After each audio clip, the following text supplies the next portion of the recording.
I don't care. This is completely unacceptable. When a defense attorney showed up unprepared and didn't even know the plea offer, the judge stopped the hearing and warned of a growing pattern of failure. Your Honor, I have spoken to Mr. Cox about this. This is a relatively new case.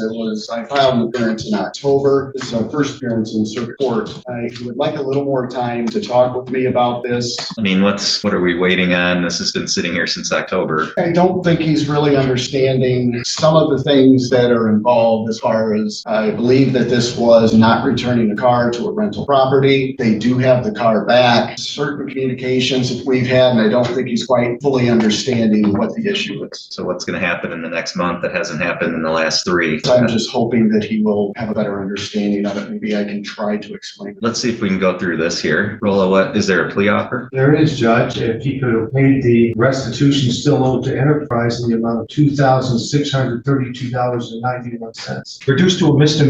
So what does the plea agreement require in terms of the repayment of the restitution? Restitution at or before sentencing. The defendant was aware of this, at least his counsel was, as far as I know, back on September 19th of last year. So he's had some time to think about it. I don't know what there is not to understand. Your Honor, I guess I don't have that offer. Mr. Rolla mentioned that it was back on September 19th. However, I didn't file an appearance until October, so I don't know if he had a prior attorney. Well, Mr. Brown, I mean, is there some reason why you wouldn't have talked to the prosecutor to find out what plea offer was before hearing it on the record here today, since you've been on this case since October? I'm looking through my notes, Your Honor. No, Your Honor, I did not see anything, and that is completely on me, Your Honor. Well, Judge, my understanding that offer was way back in Mr. Court before he got the circuit court. I don't care. He's been on the case since October. You find out what the plea offer is.